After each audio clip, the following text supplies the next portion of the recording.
오늘 성경 용어 이야기 두 번째 시간입니다. 오늘 나눌 용어는 진리입니다. 진리가 무엇인가에 대해서 이제 오늘 나눌 건데, 요한복음에 보면 18장에 예수님이 십자가 못 박히시기 전에 빌라도 법정에 서게 됩니다. 그때 빌라도가 예수님께 묻습니다. 내가 왕이냐? 그러니까 예수님이 내 말이 맞다. 내가 이를 위해서 태어났고 그 목적을 위해서 세상에 왔다. 왕을 위해서 오셨다는 거예요. 왕으로 오셨다. 그게 무슨 뜻이지? 그랬는데 예수님이 그렇게 설명해요. 내가 진리에 대해서 증언하러 왔어. 무릇 진리에 속한 자만 내가 말하는 이 음성의 의미를 알아들을 수 있어. 이렇게 말해요. 그러니까 예수님이 왕으로 오셨다는 것은, 왕은 통치자잖아요. 통치자. 주권자란 말이죠. 그러니까 왕이 다스리는 나라가 왕의 나라예요. 그러니까 예수님이 이 땅에 뭘로 오셨냐면 하나님 나라의 왕으로 오셨어요. 그리고 그것을 이 세상에 이루기 위해서 오셨어요. 근데 그 놀라운 사실을 빌라도가 알 턱이 없죠. 그래서 진리에 대해서 증언하러 왔다. 진리에 속한 자만 이 사실을 알 수 있다. 이렇게 말하니까 빌라도가 진리가 뭐야? 이렇게 물었잖아요. 오늘날 저와 여러분들도 진리가 뭐냐? 이렇게 물으면 누군가에게 진리란 이런 거야. 이렇게 말할 수 있어야 되잖아요. 또 안 믿는 사람들한테 진리를 믿어야 됩니다. 진리를 받아들여야 됩니다. 근데 진리가 뭐야? 이러면 우리가 설명할 수 있어야 되잖아요. 여러분들은 뭐라고 답변하실 건가요? 국어사전에는 진리를 참된 자, 다스릴 이 자를 써가지고요. 참된 이치, 참된 도리를 이제 진리라고 이렇게 표현을 했어요. 철학적으로는요, 명제가 사실에 정확하게 들어맞는 것, 딱 들어맞는 것, 항상 참인 것, 보편적인 법칙이나 사실들을 철학적으로 진리 이렇게 말해요. 그런데 그게 어떤 거냐 이거죠. 그래서 사람들이 진리가 어디에 있지? 그래서 철학자들이 디오게네스처럼 낮에도 등불 들고 진리를 찾아서 헤매는 거죠. 이게 진리일까? 저게 진리일까? 누구는 뭐 면벽하고 수행을 하면서 진리가 뭘까? 이렇게 말하지만 그거는 모든 사람들이 다 진리가 뭐야 이러고 찾아다니면서 공부하지는 않잖아요.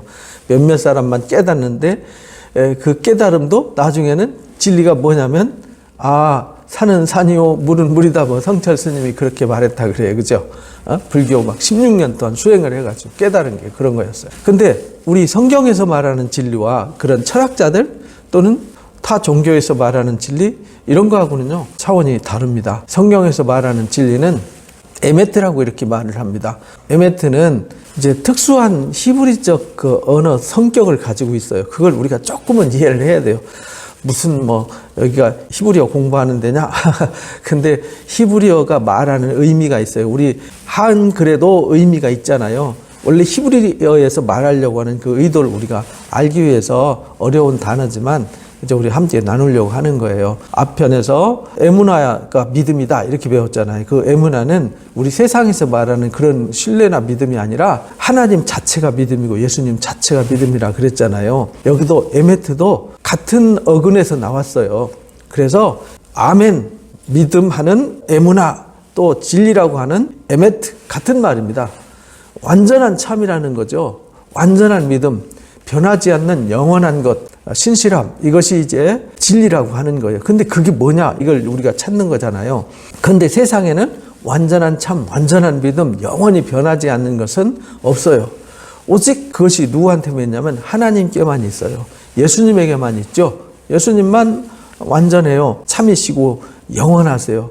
그래서 진리란 하나님과 예수님 자체가 에메트예요. 곧 하나님과 예수님이 진리예요. 근데 하나님과 예수님을 우리가 만나고 하나님과 예수님을 접할 수 있는 게 뭐냐면 말씀이란 말이죠. 그래서 하나님의 말씀, 예수님의 말씀이 진리라고 말하는 거예요. 그래서 예수님이 내가 곧 길이고 진리고 생명이다. 예수님이 하나님 보좌 우편에 앉아 계시고 하나님 우주 만물을 창조하셨고 붙들고 계시는 분이에요. 근데 그분을 진리다 이렇게 표현하는 것은 되게 어려운 말이죠. 우리를 향하신 하나님의 모든 계획과 섭리, 생각, 뜻, 의지, 목적, 이것이 뭐냐? 하나님의 말씀이에요. 그게 곧 뭐냐? 우리를 향하신 진리예요. 그걸 이제 우리가 알아야 되는 거죠. 근데 우리가 국어 사전에 나오는 진리, 참된 이치, 도리 또는 철학적으로 말하는 참된 것 이런 것을 우리가 말할 수 있잖아요. 명확하게 들어맞는 것, 보편적인 법칙이나 사실들이 뭔지를 잘 몰라요. 그러니까 그 속에는요 생명이 없어요. 어떤 이치와 논리를 설명해 줄 뿐 그 속에는 그 무엇인가가 그 존재가 없어요. 존재가. 그래서 철학에서 말하는 진리는 노력해야 되고요. 의지적으로 탐구해야 돼요. 그래서 특별한 사람만 이게 진리인가? 라고 인식할 수 있어요. 근데 성경에서 말하는 진리는 전혀 다르다라고 앞에서 말씀을 드렸어요. 성경에서 말하는 진리는 참 완전한 변함없음을 뛰어넘어 가지고요. 생명이 있어요.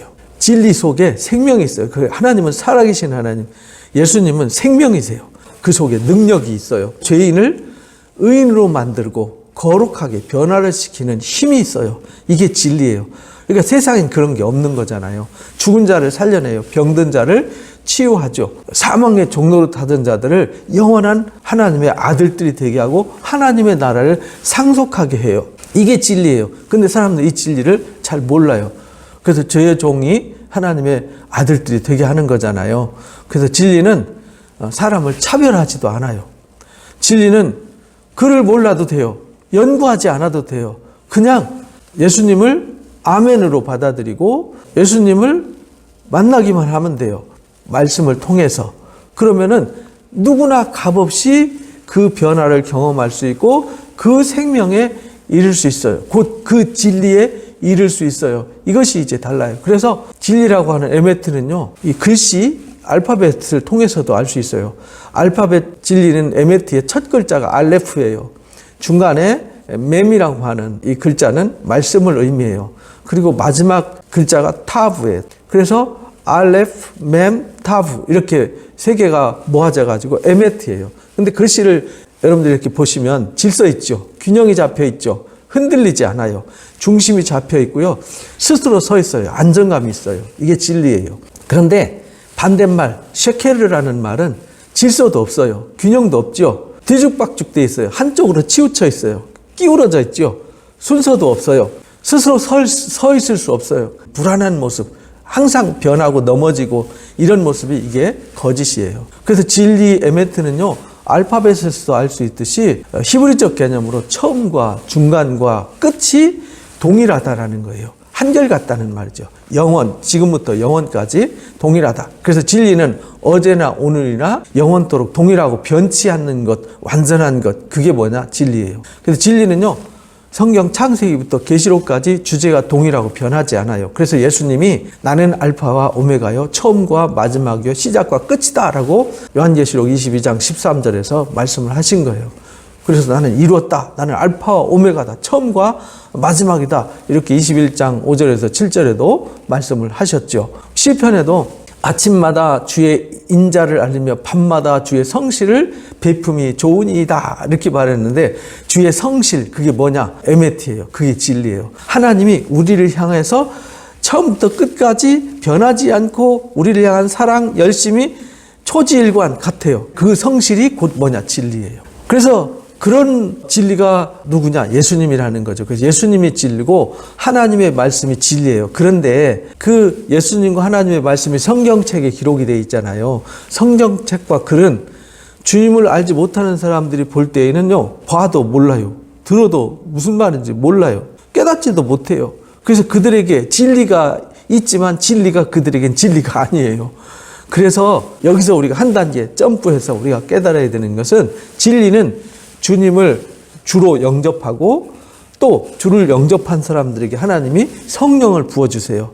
그래서 성령 받은 사람들이, 주님을 영접한 사람들이 성령을 통해서 주님의 말씀을 깨달아요. 그래서 깨달아진 그 말씀이 곧 뭐냐면 진리예요. 그러니까 똑같은 성경책인데 이 사람이 읽고 저 사람이 읽어요. 그런데 성령 받지 못한 사람들, 거듭나지 못한 사람들은 깨닫지 못하기 때문에 글을 읽어도 진리를 몰라요. 그래서 그들은 진리 안에 거하지 않아요. 그래서 진리를 위해서 진리 안에 거하려면 주님 안에 거해야 돼요. 주님 안에 거하려면 주님이 내 안에, 내가 주님 안에 거하는 이 영적 신비를 깨달아야 되거든요. 이건 성령으로만 깨달을 수 있어요. 그래야만 진리의 영이신 성령의 도움을 받아야 예수님을 알 수 있고 예수님의 말씀을 깨달을 수 있어요. 그래서 예수님이 마태복음 13장 13절에 그들이 보아도 보지 못하고 들어도 듣지 못하고 마음으로 깨닫지도 못한다 이렇게 가르쳐 주셨어요. 그래서 예수께서 요한복음 14장 26절에 보혜사 곧 아버지께서 내 이름으로 보내실 성령 그가 너희에게 모든 것을 가르치고 내가 너희한테 지금까지 말했던 거 다 생각나게 할 거야. 주님이 보내신 보혜사 성령을 만나야 예수님이 말씀하신 것을 깨닫고 생각나게 해요.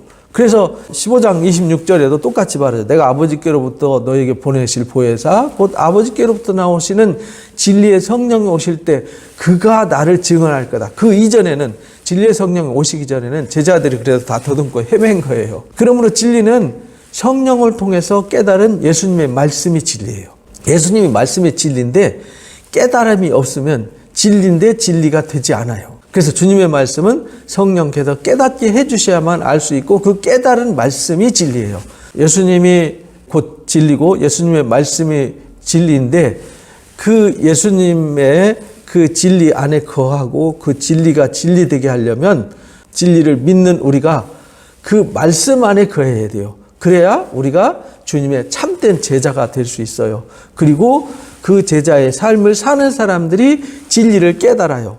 그리고 깨달은 사람들이 진리의 자유를 누리는 겁니다. 그게 요한복음 8장 31절 32절에 진리를 알지니 진리가 너희를 자유케 하리라 하신 그 말씀 속에 그 의미가 다 담겨져 있는 거예요. 예수께서 또 말씀하세요. 내가 진실로 진실로 너희한테 이른다. 내 말을 듣고 나 보내시는 이를 믿는 자는 영생을 얻고 심판에 이르지 않는다. 사망에서 생명으로 옮겨진다. 이게 진리예요. 우리를 주님의 말씀이 사망에서 생명으로 옮겨요.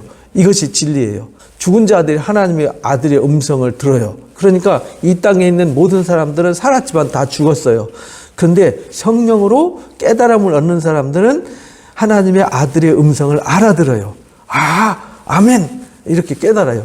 그때 그 사람들은 영적인 죽음에서 살아나는 거죠. 그래서 진리는 사망에 속한 자를 생명으로 옮기는 능력이 있어요. 이게 진리예요. 하나님의 말씀인 진리는요, 우리를 그렇게 해서 거룩하게 성화를 시켜요. 예수님이 그래서 요한복음 17장 17절에 그들을 진리로 거룩하게 하옵소서 아버지의 말씀이 진리입니다. 이렇게 가르쳐 주셨어요. 요한이서 1장 9절에도 그렇게 말하죠. 지나쳐 그리스도 교훈 안에 거하지 아니하는 자는 아버지를 모시지 못한다. 진리 안에 진리를 깨닫고 진리 안에 거하지 않는 자는요, 하나님이 그 안에 안 계세요. 그러나 교훈 안에 그 말씀의 가르침 안에 거하는 사람은 아버지와 아들이 그 안에 있다. 그러니까 아버지와 아들이 있는 사람은 이 안에 누가 와 있냐면 하나님의 나라가 와 있는 거예요. 그래서 빌라도한테 내가 왕이냐 할 때 내가 왕으로 왔다. 내가 이를 위해서 세상에 왔느니라 한 그 진리. 이 진리가 내 속에 임하게 되는 거예요. 진리가 임하는 것. 그게 뭐냐? 하나님 나라가 임하는 거예요. 이렇게 말씀하신 것처럼 진리가 내 안에 거한다는 것은 내 안에 아버지가 있고 아들이 있다는 겁니다. 이 놀라운 비밀이 거기 있어요. 그런데 초대교회 때부터요, 다른 복음을 전하는 사람도 있었어요. 지금도 거짓된 복음을 전하는 사람도 있거든요. 그리스도의 교훈 안에 거하지 않는 자들은 그 속에 진리가 없어요. 그 속에 하나님이 안 계세요. 그 속에 주님이 계시지 않아요. 그런 사람들 속엔 진리가 없어요. 그래서 사도 바울이 다른 복음은 없다라고 분명하게 선언을 했어요. 예수님의 십자가 구속의 복음, 그것이 진리다. 그 진리가 아닌 것이 다른 복음이다. 십자가와 구속의 복음이 아닌 것은 복음이 아니에요. 예수님의 가르침과 사도들의 가르침이 아닌 것은 복음이 아니다. 이렇게 사도 바울이 가르쳤어요. 그래서 십자가와 부활의 복음이 아닌 것은 진리가 아니에요. 마치 아론의 아들들 나답과 아비후가 하나님 명령하지 않은 다른 불로 제사하다 불타 죽었잖아요. 그것처럼 정말 하나님의 말씀 안에 거하고 말씀으로 드리는 제사만 참된 제사예요. 그래서 사도 바울이 갈라디아서 1장에서 다른 복음은 없다 이렇게 선언을 했어요. 하늘로부터 온 천사라 할지라도 바울이 전했던 이 복음에 다른 복음을 전하면 저주를 받을지어다 이렇게 경고를 했어요. 우리가 구약 성경에 오순절이 이제 시내산에서 불 가운데 하나님의 말씀을 받은 날, 이날이 오순절이잖아요. 그것처럼 신약 시대에 오순절에 성령을 보내주셨어요. 진리의 영을 보내주셨어요. 예수님의 제자들도 십자가 앞에 다 꽁무니 빼고 도망갔었는데 주님이 뭘 말씀하셨는지 기억하는 거 하나도 없었어요. 근데 오순절에 성령이 임하셨을 때 비로소 그들이 아하, 주님이 그 말씀을 이렇게 말씀하셨구나. 아, 그 말씀이 이런 뜻이었구나. 이것이 생각났어요. 그 말씀을 그때서 깨달을 수 있었죠. 그들이 그 깨달아서 전한 복음, 그들이 전한 가르침, 그게 뭐냐? 진리예요. 우리가 그 진리를 교회에 와서 듣는 것이죠.